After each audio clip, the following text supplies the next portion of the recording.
Hello and welcome to Belfast Iconoclast. In this episode, Jason Kirkpatrick talks about his decision to bring a High Court action in order to include Northern Ireland in a UK-wide inquiry into controversial undercover policing operations by British detectives.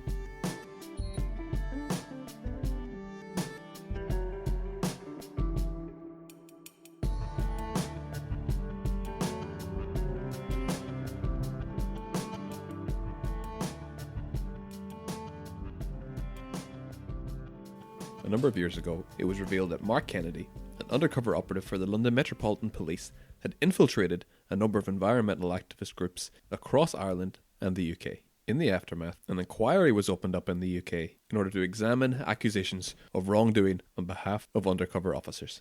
But notably, Northern Ireland and Scotland were not included in the inquiry.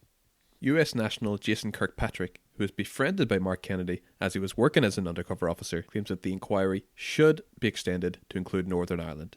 The day before he filed the action, Jason and a panel including People Before Profit MLA Eamon McCann, Jason's solicitor Dara Mackin, and activists who were also targeted by Kennedy, Kate Wilson and Kim Bryant, held a discussion to talk about the action and their experiences of being spied upon. What follows is a recording of the panel discussion. My name is Eamon McCann. I'm a journalist. I'm a member of the Stormont Assemblies for People Before Profit.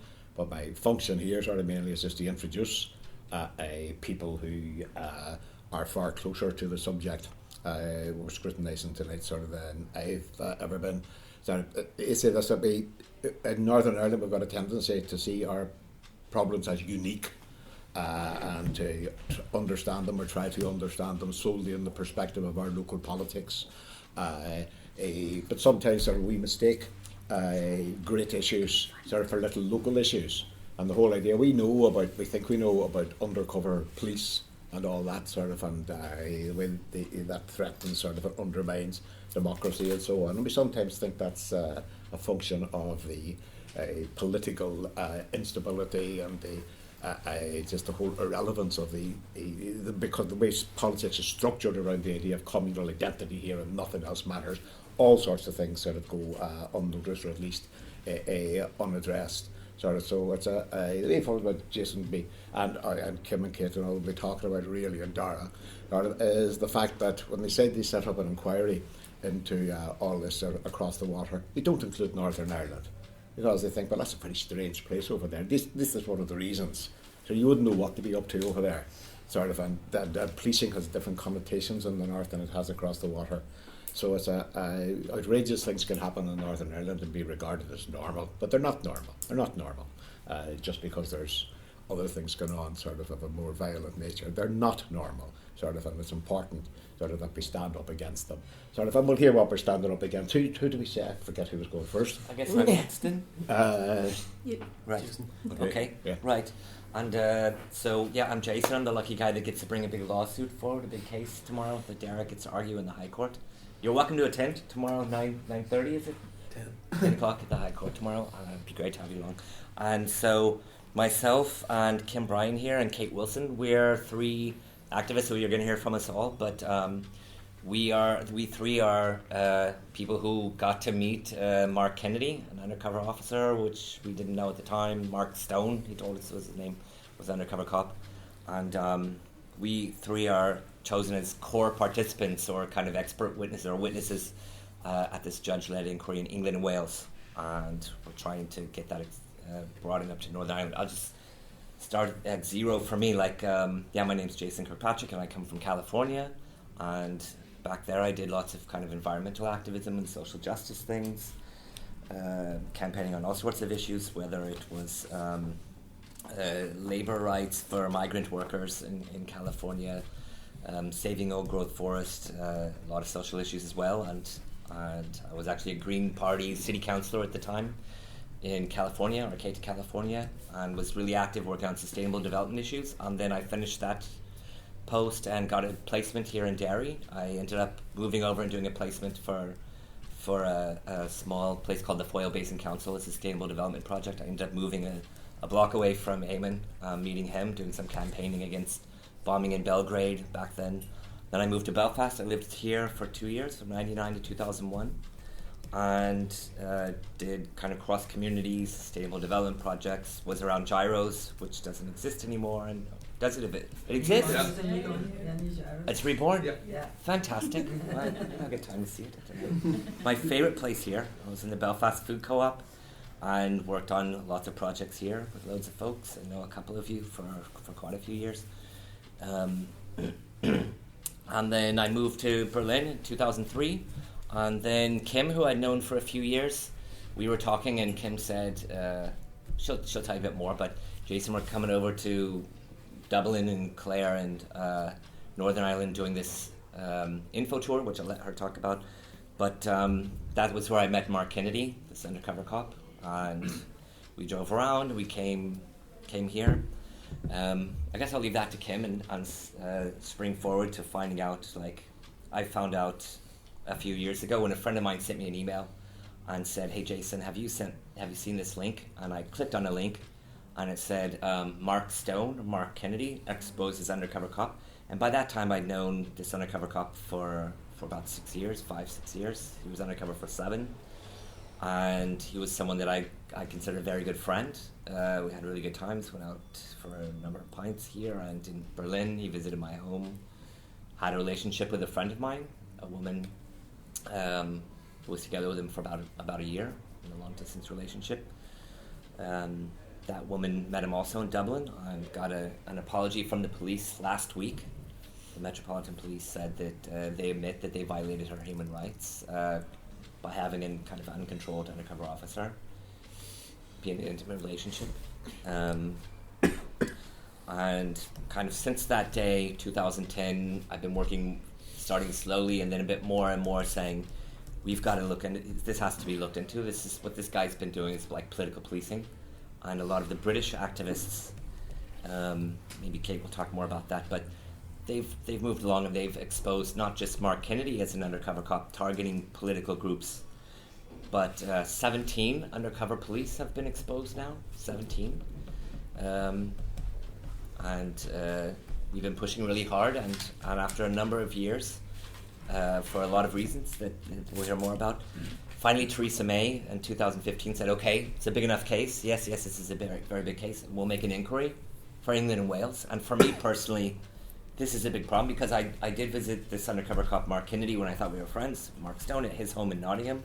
Spent the night there, we had a good time. I was doing this info tour before the German G8 protests in 2007. He helped to organize them. And the Judge Pitchford over in London last year or so, he said, come over and talk to me about why you should be an official witness or court participant. And I went over and I said, well, what do you need to know exactly? He said, I need to know about England and Wales. What happened to you in England and Wales?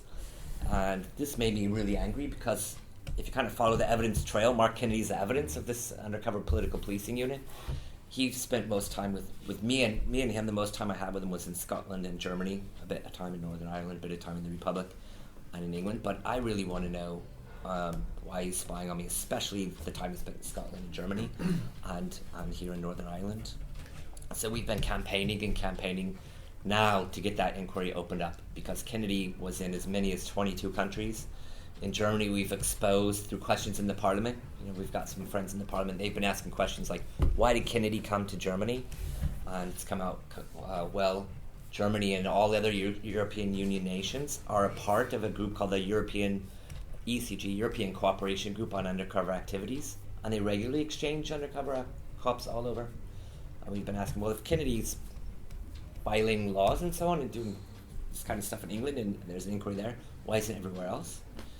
So we're fighting on this, and we've got 4 other people, so I'll turn it over to them, and we want to hear from you all later as well, answer your questions. But since the High Court date's kind of the highlight for us all being here today, I'll turn it over to Derek. Yeah. Look, I think the first thing is that unfortunately we in this jurisdiction know more about the perils of undercover policing than a lot of people, so I think that we can all in fact relate, and I could relate immediately when Jason first contacted me. In short, an inquiry was commissioned in England to uncover and to investigate what they accepted was obviously significant and serious wrongdoings. Where the problem lies is the fact that the inquiry's remit is limited to England and Wales, and that it's so restricted that it will not allow for evidence of any nature from this jurisdiction or the Republic of Ireland to be included. That obviously led Jason to contact me originally about potentially challenging that aspect of the case. In the first instance, how we approached it was simply we wrote to the Secretary of State for Northern Ireland at the time, it was Theresa Villiers, and to the Home Secretary Theresa May at the time, and flagged up that there was obviously serious concerns as to why the remit would be restricted in that manner, and that it was quite clear, and it didn't seem to be disputed, that this one particular officer, Mark Kennedy, had travelled from England to this jurisdiction, undertook a number of different attended events, and then as the case progressed, we also then submitted further evidence in relation to another undercover officer by the name of Mark Jenner, who actually was in Derry and attended a number of protests and troops out movement.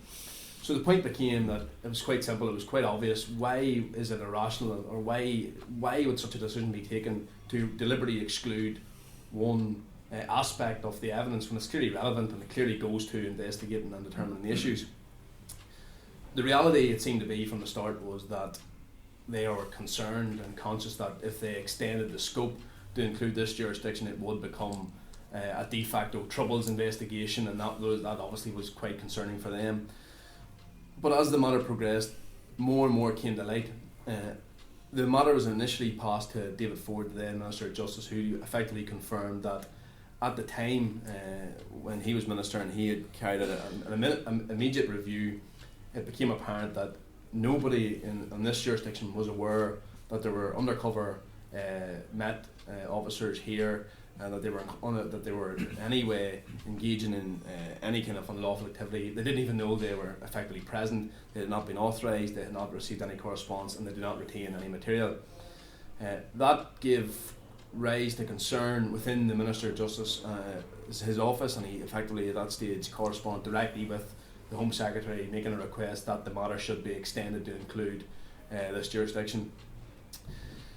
We began continually pushing and raising the issue that it was obviously of great concern to those who were affected, in particular by the activities of these undercover officers whilst in this jurisdiction, because it seemed to them that there was a huge part, as Jason just touched upon, for example, the one case in which one individual actually entered a relationship with him whilst on this island.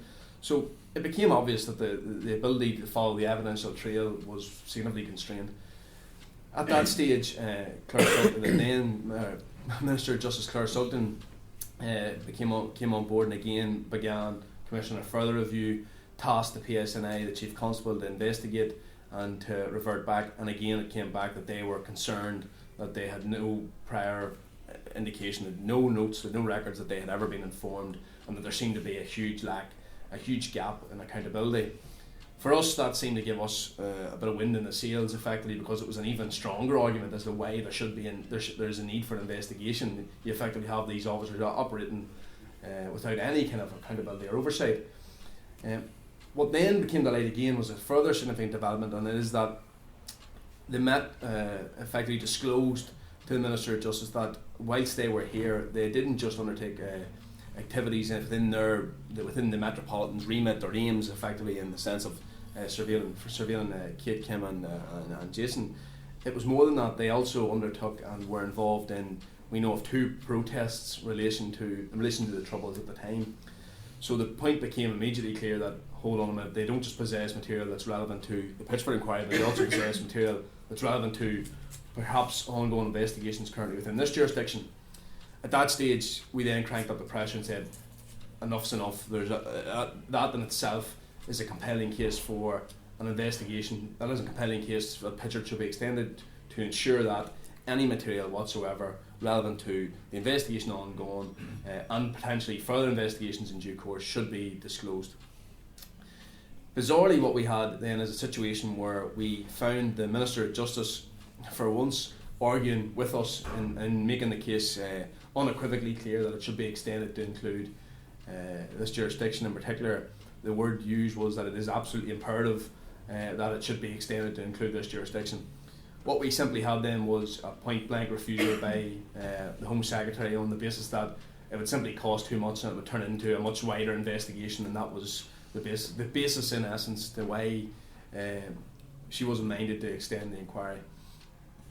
At that stage, then we obviously assessed the position, and it came to the decision quite clear that in itself is an entirely irrational decision and simply based on costs, which would be limited given the history of inquiries in this jurisdiction, was not in any way a reasoned argument.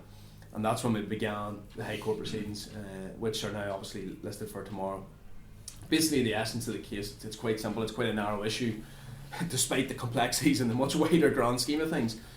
The issue is this, is it a rational decision for the Home Secretary based in London to take a decision completely contrary to what the Minister of Justice in this jurisdiction takes, and secondly, in light of what she now has come to know, i.e. the fact that these undercover officers were present in this jurisdiction, infiltrated people's lives, breached obviously everybody's right to privacy, which is all accepted, and to do nothing about it. So what you have in essence is a minister taking a decision that they accept everything that's said, they accept the facts as they're faced with, they accept that the breach has happened, they accept that it was wrong, but that they're not going to investigate it, and simply because for no other reason it's Northern Ireland.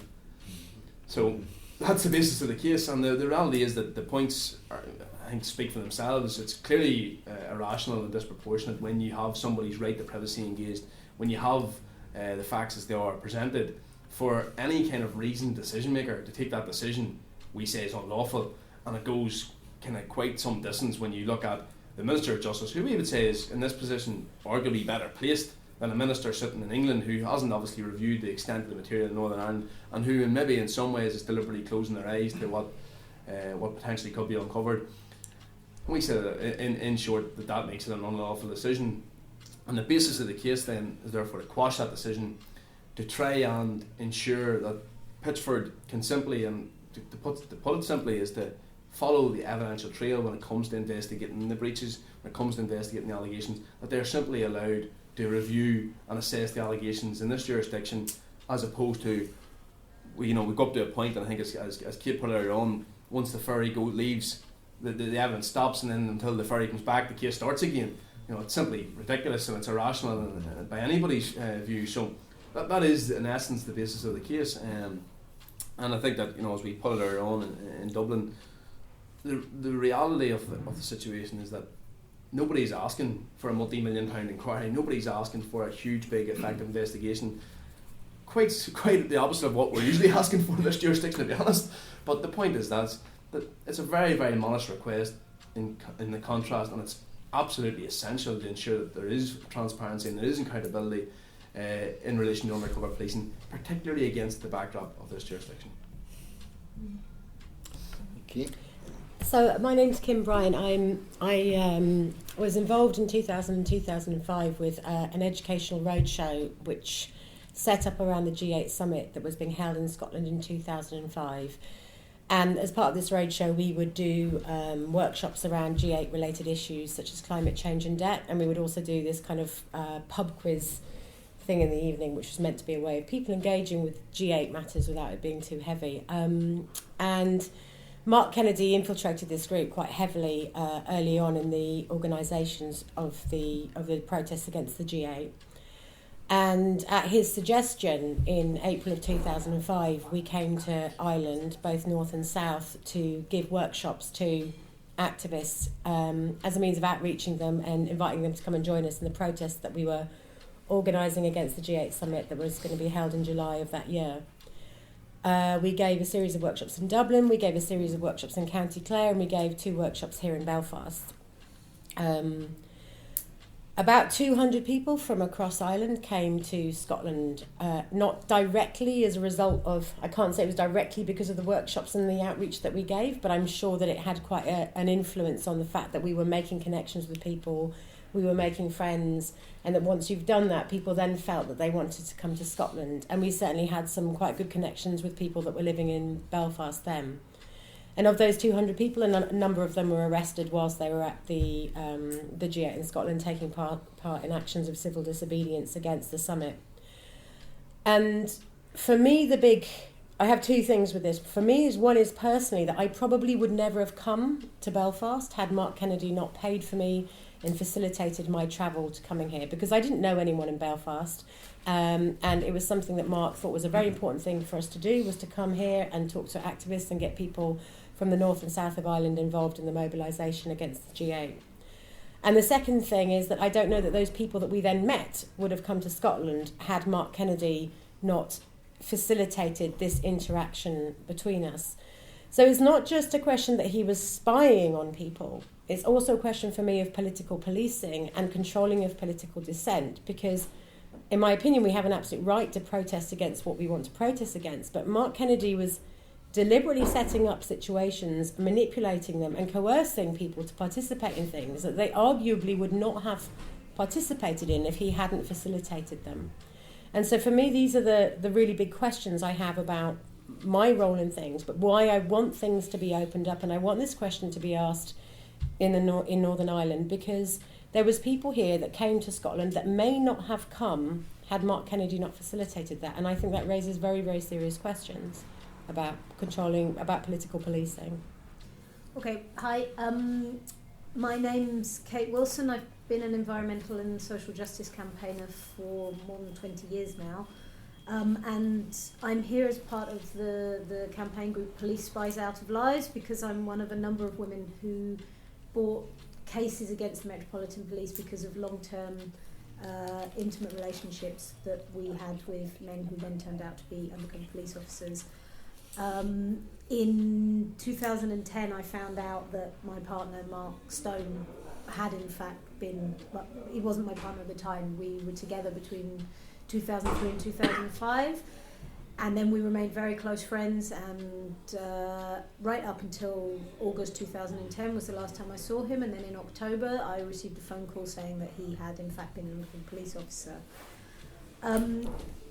And yeah, I don't really want to talk too much about the kind of personal betrayal that was, but since 2010, activist researchers and undercover police officers, investigative journalists, and whistleblowers who were undercover police officers who have been giving us information have made clear to me the extent of the political betrayal that was going on. And we now know that in Britain, since 1968, they've had undercover units who've been doing this kind of political manipulation, and essentially in 1968 they set up what was called the Special Demonstration Squad, and that has gone through a number of different permutations, and I think it's now called the National Domestic Extremism Unit. But essentially what their remit was to send these undercover officers in, not to investigate crime, but just to understand what was going on in political dissent. So they were there specifically working for the state to understand what was going on in across the whole spectrum really of political mobilising. And for me, having been a political activist for the last 20 years, I discovered from the 17 officers that have been found out so far, I knew 6 of them. And from 1998 to 2010, at all points in my political career, there was somebody involved in the groups that I was involved in and the mobilisations, living in my home or living in the homes of friends and taking part in the political organising that we were doing. And so I have this sense of this very sinister world on the other side of the looking glass almost, where that you had these officers, you have their handlers, you have the hierarchies within the police who were making decisions about whether I would have dinner with my boyfriend or whether we were going to take that holiday that we were planning. And I've met many other women now who were also deceived into similar relationships, and you can see that these were men who were very, very well trained in emotional manipulation, and that was very, very clear in the relationships, but I think it's also clear in the things that Kim is talking about, where they're actually using those skills to manipulate people politically within the groups. And we have in the UK, we now have a lot of information about the abuses that these units committed, and the intimate relationships that they had were a part of that. There are officers who also fathered children while they were undercover. We know that they were sending police to spy on families seeking justice after deaths in custody, and there's also been a number of miscarriages of justice where, in the case of Mark Kennedy alone, there are more than 56 unsafe convictions because of his involvement in those cases. And then we also have the question of international cooperation that Jason was talking about. And this is actually my first time in Northern Ireland, but Mark, in the same way that he brought Kim to Northern Ireland, he took me to the Republic of Ireland. I was part of this same mobilisation organising against the G8, and he convinced me to go to Dublin to make connections there and mobilise. And we're campaigning very hard around the public inquiry in the UK, but it's very incomplete. It's very incomplete to start with, because all of the information that we have is information that has been found out by activists. None of it has been given to us by the state. So far, they've called for a public inquiry, and all that has been happening is we are fighting over the anonymity of the officers, redaction of documents. Nothing so far has actually come out of that, except for the confirmation, because they had a policy of neither confirm nor deny about these police officers. And now the only thing that the inquiry has done is confirm that some, not all, but some of the officers that we know already were police officers. That is the as far as we've got in terms of disclosure. But even if they do start giving us disclosure, there is this very clear limitation that they have set, that it's only going to cover England and Wales. And obviously there's a lot of very disturbing stuff that has gone on outside of England and Wales, in Northern Ireland, in the Republic of Ireland, and in many other countries. So I'm basically here to support Jason, but I think it's very, very important that it is extended to Northern Ireland. I was wondering did anyone come to the G8 summit in Scotland? You did. There you are. You were entrapped then by me. Just want to add one little bit to what Kate said.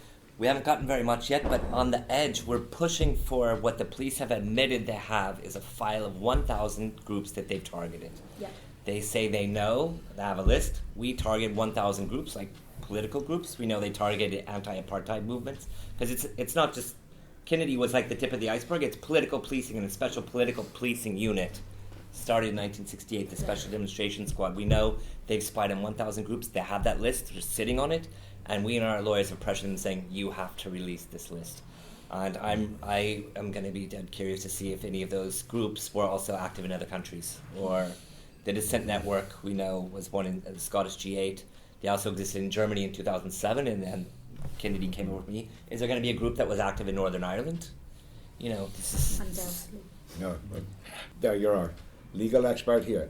When the policing board was being formed here, in the north, there was enormous sort of public discussion and debate, in fact, quite heated nature at times, about its remit, and the idea was to have an accountable police force. We heard that over and over and over again, because of the history of policing, in this part of the world, that now it had to be accountable. We've got police boards and police, district committees, whatever they are, loads of people scrutinising the police, and yet, right at the heart of it, there's a group of police officers who not only are not accountable, the authorities here, it would seem, including the police authority, didn't even know they were here. Now, what I'm asking you is really what does that tell you about the policing arrangements when we're all told, yes, you must accept the police now, yes, that's part of the settlement and so on. I mean, how can we, when we know that this policing board is helpless, is kept in the dark about very important matters? I think I can answer that in maybe a short sentence. We can't. But I think it's more of an opinion, but I agree with it, because I'm just going to think that we spend a lot of our time as well criticising the likes of the NCA, MI5, who has come to be the secret policing of this part of the world, and how can we even have faith in them when we can't see them?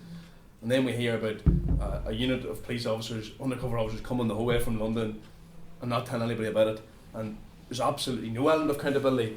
So you have our own complaints about the accountability, even at that stage, or you see then the PSNA, and like you say, we've gone through that ship. Then we've come to the MI5 where we had our own problems with that, and then we've come to the NCA and we had problems with that, and now we seem to have uncovered a police force that nobody seemed to know anything about. So I think it doesn't. Are you sure that they don't know about it locally? Well, that's probably a good question. How can we be sure? Well, I think that there's probably, we cover up, and it's all too common in this part of the world. I think we'd all say that.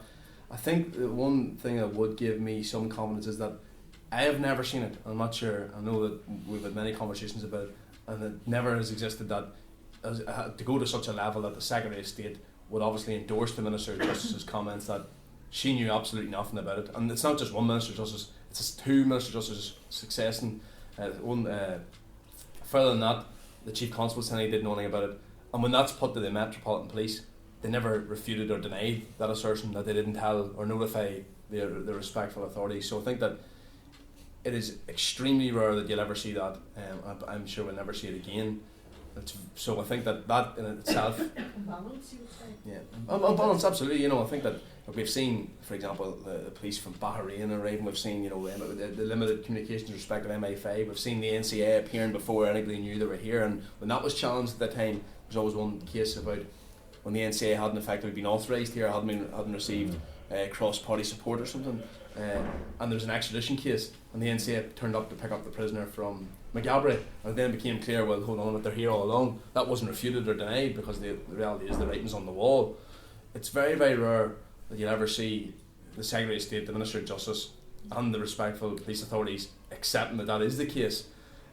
Given the fact that they know that it's going to then end up with the Home Secretary in a roundabout challenge, and I think you can... Yeah, but it's not come to Northern Ireland, so, you're not going to be able to really, get to the nub of it. If the investigation's not going to come to Northern Ireland, then there's not going to be any witnesses called from the RUC or whatever, PSNI.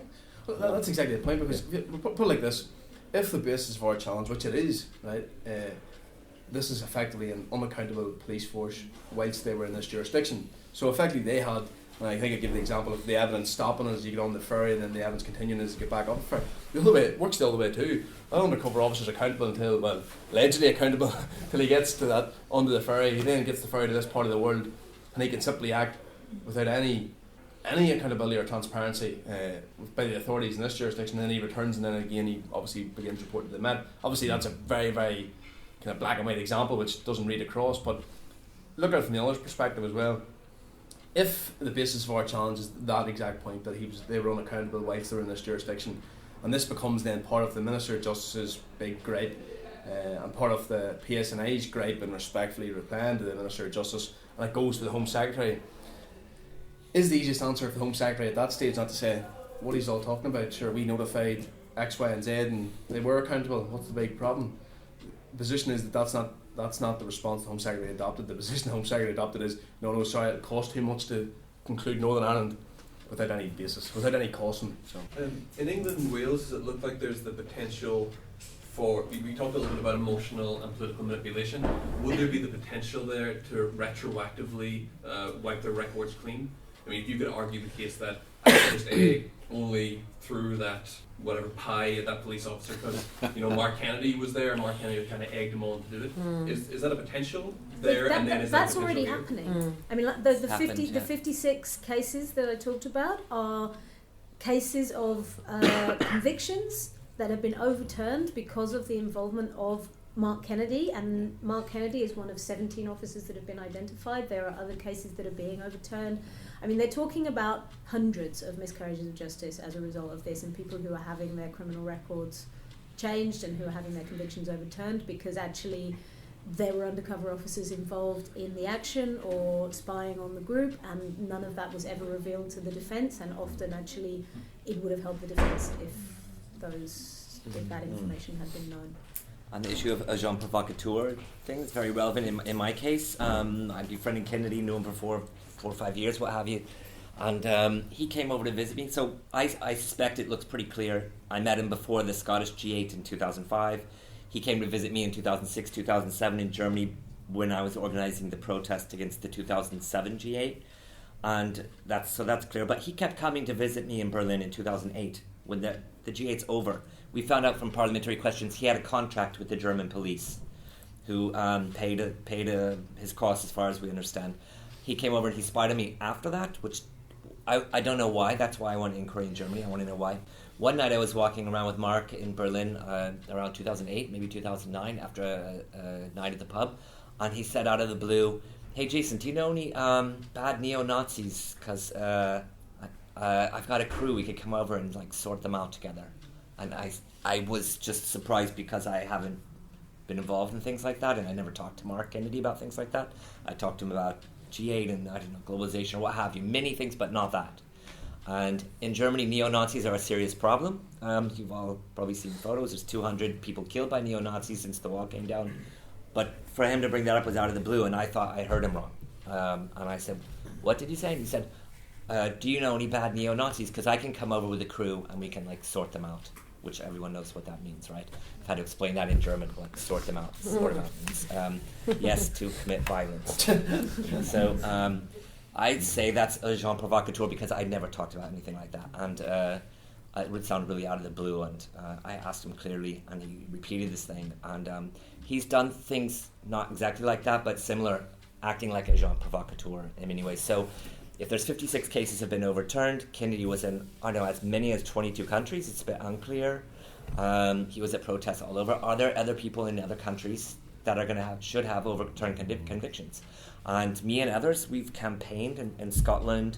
And at first when we brought that up and said to these ministers, the justice minister here in Scotland and in Germany, we said, we need to have an inquiry. This guy Kennedy was here. They're like, no problem, nothing to see here. But our press strategy, writing letters to the government, complaints, formal complaints, having members on board, oppositional MPs or people like maybe Eamon who can ask hard questions in Parliament, a lot's come out. And we've got the government or the ministers here in the north, in Northern Ireland and Scotland and Germany, the ministers of Interior Justice have said, okay, Theresa May at the time, the Home Secretary, we've heard about this problem of your cops. We want that inquiry extended to our countries. So they've asked for this. And hasn't happened yet. Hopefully soon. You got a question? That's it for this week's podcast. If you have any questions about anything you've heard in the podcast, drop us an email at belfasticonoclast@gmail.com or send a message on our Facebook page, facebook.com/BelfastIconoclast. Of course, you can also tweet us at BeFastIconoclast. Thanks very much for listening.